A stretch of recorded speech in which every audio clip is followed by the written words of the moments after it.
Did you know the nation's capital has a complaints commission? Well, yes, it does. And we have quite a few questions for the commissioner in this special edition of Dateline Abuja. What is the scope of their powers? How many complaints have the FCT administration addressed so far? Can we bring any complaints to them? What is going on with satellite town development? What's the update on that land along the airport road that's been contested for years? Do Abuja's Indigenes still feel left out of governance? Let's get into it. This is Dateline Abuja.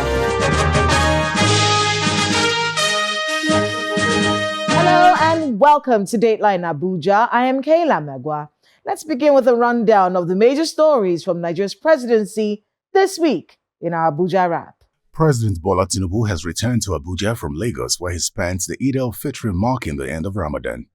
The president, who arrived at Nnamdi Azikiwe International Airport around 4 p.m., was received on arrival by the Minister of the FCT, Nyesom Wike, the Chief of Staff to the President, Femi Gbajabiamila, the APC National Chairman, Abdullahi Ganduje, and other top government officials. President Bola Tinubu is sending out a warning to those threatening the country's sovereignty that they will not go free. He made the statement during a meeting with the Pan-Yoruba socio-political group Afenifere at the presidential villa in Abuja. The president emphasized his government's proactive approach to combating criminal elements. We have degraded terrorism to a level that they could not threaten the sovereignty of this country any longer.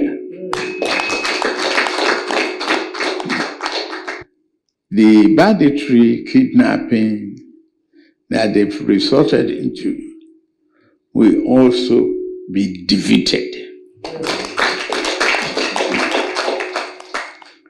Those that might thought they can threaten the sovereignty of this country will have themselves to blame. They have a price to pay. President Bola Tinubu has declared April the 7th of every year as the National Police Day. He made the declaration through the Vice President, Senator Kashim Shettima, at the Maiden Award and Commendations event organized by the Nigeria Police Force. President Tinubu says his administration is determined to reform the Nigeria Police Force in line with his renewed hope agenda of ensuring the security of lives and property of the citizens. We are upgrading your equipment and technology to enhance operational effectiveness and efficiency. This includes acquiring fit-for-purpose equipment, weapons, ammunition, and armored carriers to provide cover and protection for officers in combat situations. The 7th of April is hereby declared National Police Day in Nigeria. The president has given approval for an extensive census to be carried out on all schools across the country, aimed at establishing a national education data system and overhauling the education system in the country.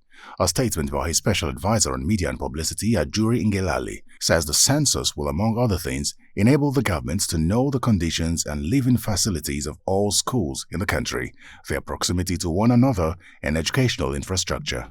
Justice Inyang Ekwo of the Federal High Court Abuja has dismissed money laundering charges against former Attorney General of the Federation, Mohammed Adoke, brought by the EFCC.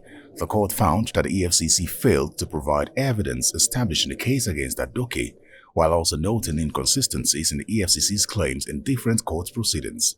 The charges stemmed from alleged money laundering of 300 million naira, although the specific transactions of OPL 245 was not part of this case.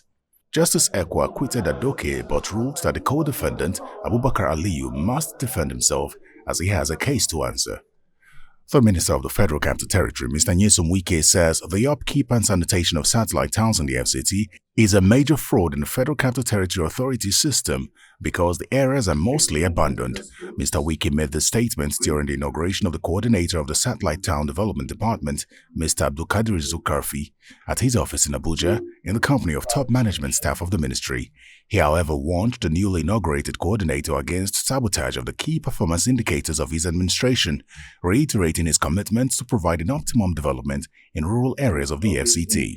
In the cleaning of the satellite town, let me just say clearly, that's an area of fraud. That's where there's a lot of fraud. Because you don't even know whether they are cleaning the place. At the end of the month, they put in a paper to pay. Now you are coming here, coordinator, so you make sure that these things are done very well before you send me any paper. So many people, too many things happen. People want to make money without doing the work. If you do the work, nobody is worried. But when the work is not done, then every time you want to have money, it's not going to work that way. This government's priority to make sure. Meanwhile, the FCT minister has distributed 100 motorcycles to security agencies in the nation's capital in a bid to enhance the efforts to curb security. During the flag-off ceremony at the FCT Authority headquarters in Abuja, Mr. Wike explained that the motorcycles are solely for use in urban and rural communities of the FCT. We don't want to continue to hear excuses that the terrain is so bad, they require this and that, and they have not been given.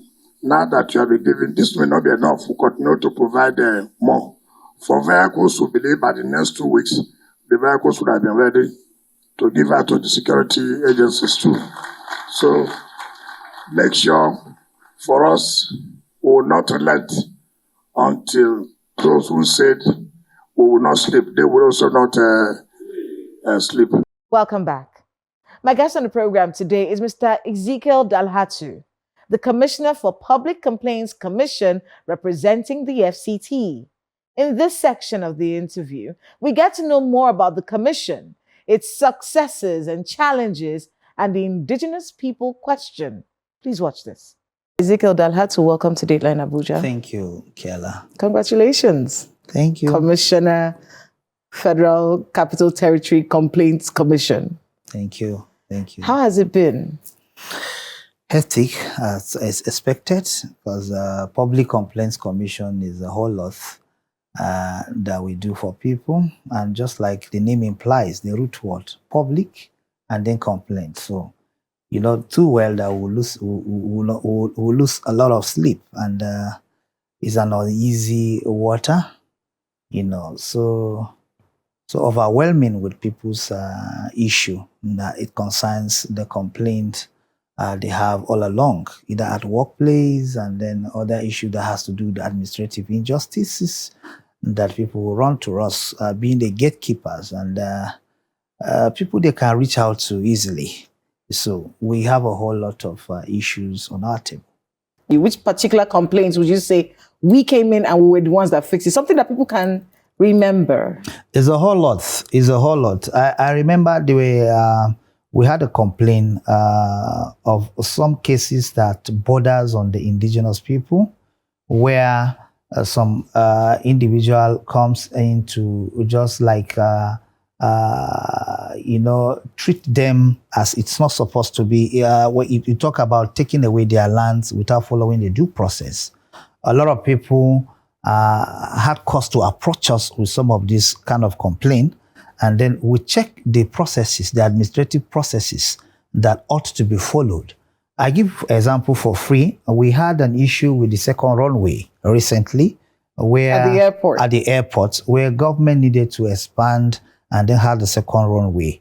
And then we had some natives who were really sitting on the way, you know, their communities, their farmlands, and all of that. There was back and forth on it, trying to see how it's going to be handled.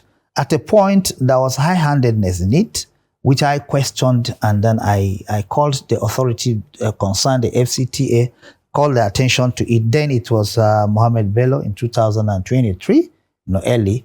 And then we had cause to have a roundtable discussion with the communities. They brought in the Department of Resettlement and Compensation to do the normal thing.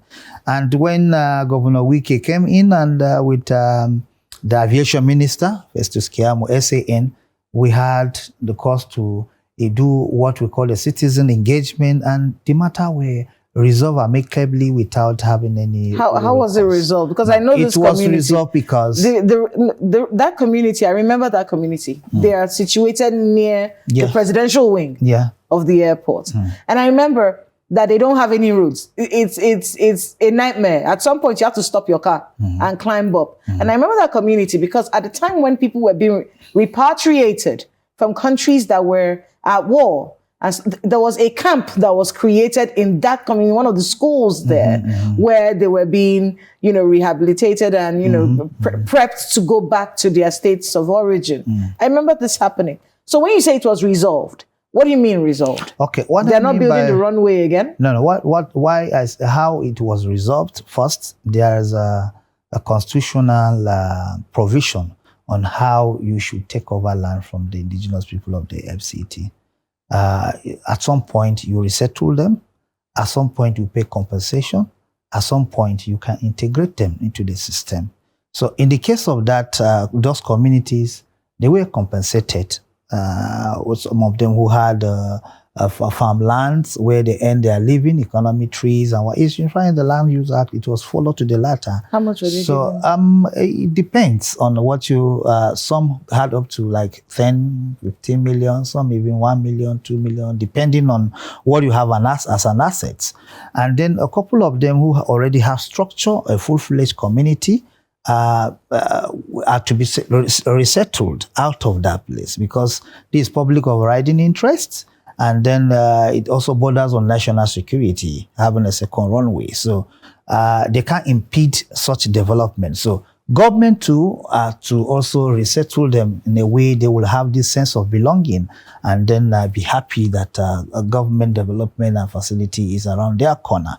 I remember too, part of the community who had no access roads going to the other, we made a case for it, and the Honorable Minister graciously, as we speak, the work is ongoing to also provide the road to them. What's the name of and that also community? Gaku community. Gaku community. And then you have total absence of health facility. And a case was there also... is no infrastructure. Now. So there's no infrastructure. They also, the Honorable Minister have also made provision for them to have a health center where they will build in the community where they are moving these other persons to merge with. And then we also brought a case of employment because this second runway is for the aviation. And these communities are the host community. And we have the corporate social responsibility where government can reach out to them to affect their life positively. And then we had some slots reserved for them in the Ministry of Aviation. They are to provide people requisite qualification. Well, how many people? You said slots. How many slots? It was 10. They agreed 10, yeah, for Ministry of From Aviation. Gaku? Yeah. To from those that joined Basa and Juagaku. Okay. So a few communities there. Okay. And then also FCTA to also give them 12 slots for a start.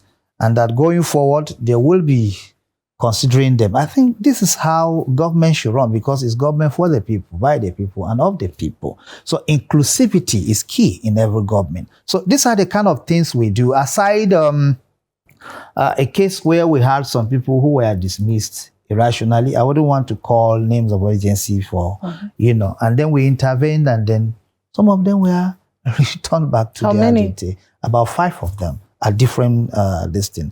Then we have some private companies who had cause to just dismiss somebody because of one issue or the other, not following due processes. And then we will intervene, and then we had some good results, Is there a contact number that people can use to reach your office? Yeah, there are contact number. And we have the Public Complaints Commission, FCT. Just your Facebook, you'll see it. And then you also have a phone number that you can call. I will give you the phone number so you display it. It's not just off my head. But the second one is 08065919655. 0065919655 is direct phone that you can reach me directly in case you have anything so pressing. Nobody from the FCT made the list for the Civil Service Commission. So, but we're gonna go on a short break because we do need to get all of the details on this particular matter. Please stay with us. We're going on a short break right now. When we come back, Mr. Dalhati will be talking to us about recruitment of indigenes into the FCT public service and also a particular issue on a land dispute on the airport road. Please stay with us. Welcome back. In this segment, Mr. Dalhati brings us up to speed on the complaints made about the land dispute in Tugan Maje between the Indigenes of the FCT and the Nigerian army? What do they mean by inhumane resettlement? And what satellite town developments must be looked into immediately by the FCT administration? Please watch this. Let's talk a bit about this recruitment issue into the FCT civil service, so to speak. The complaints came from the Indigenes, if I'm getting that correctly. Are they saying that there isn't a single commissioner or staff member in the FCT civil service that is an indigene of the FCT? Is that what the complaint is? No, they have, when you talk of civil service, it's not an appointment. It's a career service, a progression. You have people who are directors even. In fact, recently, when the Honorable Minister made appointment of permanent secretary, one of them, Mrs. Grace Adailo from FCT, was made a permanent secretary. That's bureaucratic and then the normal civil service thing.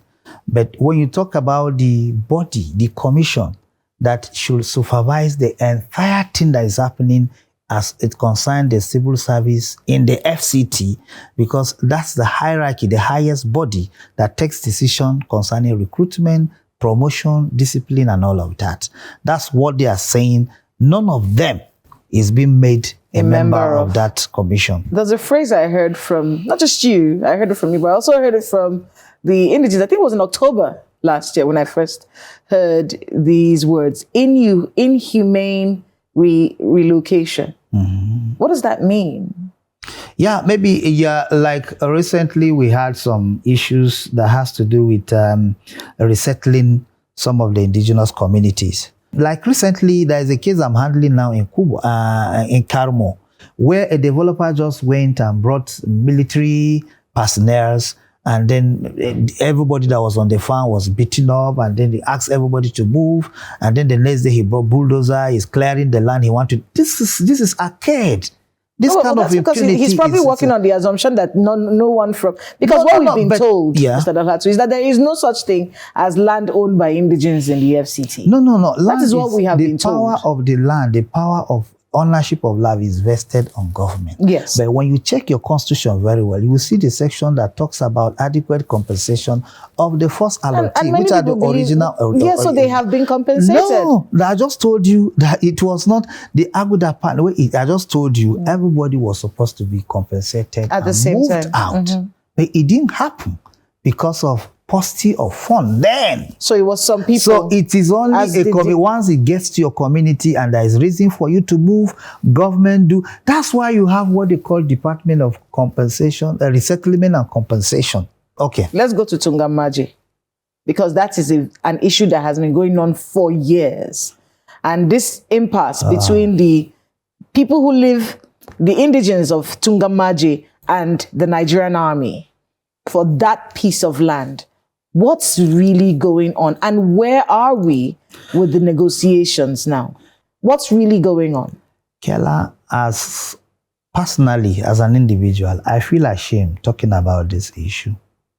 But as commissioner and as a public servant, I have no option than to address some of this issue and then bring it to bear. It's unspeakable, and then to me, the level at which the issue is going on is such that it's not good to the ears. The crux of the matter is, what the bitter part of it all is that FCT minister from the successive one, the immediate past, and this present minister, Wike, have come out to say the military do not have allocation of that land.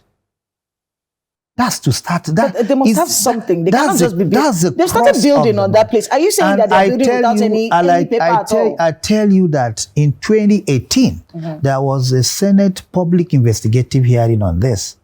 And the Minister of FCT, then Mohammed Bello, the Navy, the Air Force, the Army, the NSA office, the IG office, DSS, Commissioner of Police, all were in that meeting. And this same question was put to the military, if they have an allocation. And they said they said, okay, present your papers. They never did. They also put the same question to the Honorable Minister through the Permanent Secretary and the Director of Land.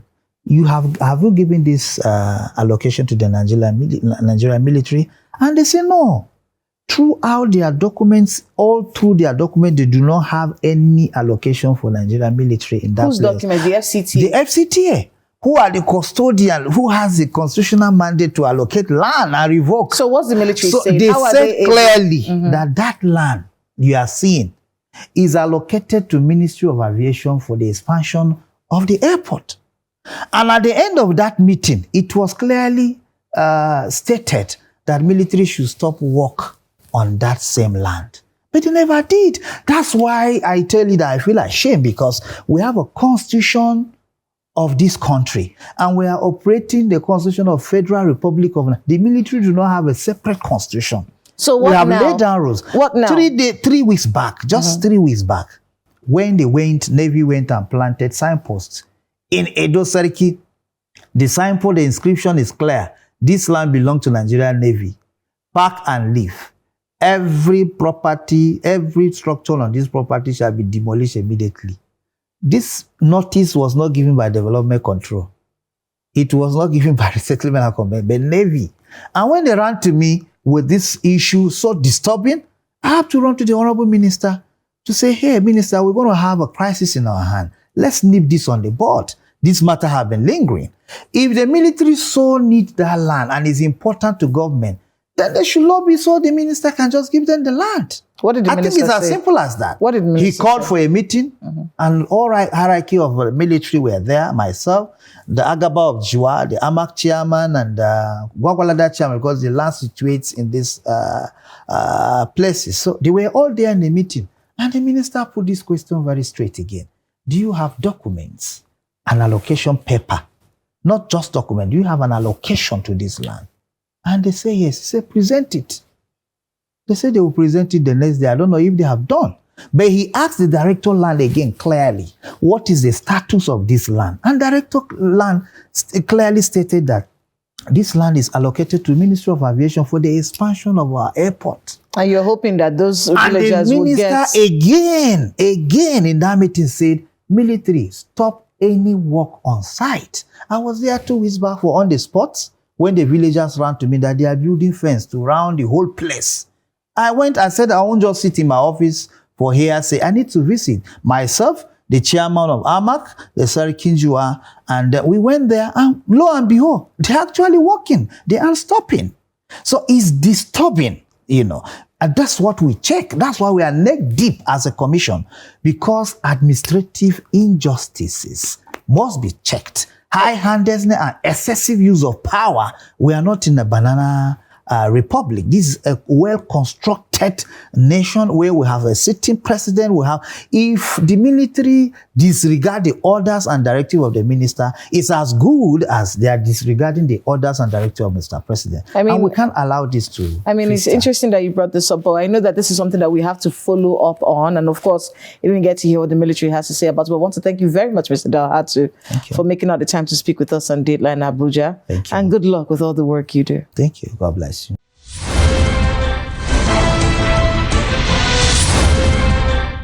Thanks to my guest and to everyone who spoke to us today on the program. We love to hear from you, and your comments actually help us add to the information that we have on matters arising in the FCT. So please like, share, and join the conversation on channelstv.com. Remember to let us know the happenings in your neighborhood using the social media handles showing right now on your screens. Thank you so much for watching. I'm Kayla Magwa. See you next time.